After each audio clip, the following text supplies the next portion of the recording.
చెప్తాను, నీ గతాన్ని చూసి నీ పాత పాపాలను లోపాలను ఎత్తి నీకు జ్ఞాపకం చేస్తూ నిన్ను పదే పదే ఏడ్చేవాళ్ళ నీ బతుకు తెలీదా, నువ్వు పెద్ద పరిశుద్ధుడు, నువ్వు నిన్నేం చేసావు, నువ్వు మొన్న నా మొగ తెలుసులేవో అని నీ గతాన్ని ఎత్తిపట్టి నువ్వు దేవుని కొరకు ధైర్యంగా తీర్మానం చేసుకోకుండా అడుగు ముందుకేయకుండా నిన్ను బలహీనపరచడానికి గతాన్ని వాడేవాడు శత్రువైన సాతాను.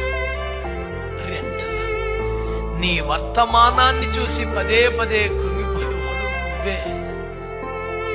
నువ్వు గతాన్ని కూడా వదిలేయగలవు, భవిష్యత్తును ఊహించలేవు. వర్తమానం బట్టి మా పరిస్థితి ఇలాగ ఎందుకు ఉందండి, మరి ఇలాగ ఎందుకు అవుతుందండి, మరి ఇలాగ అవుతుంది కదండి.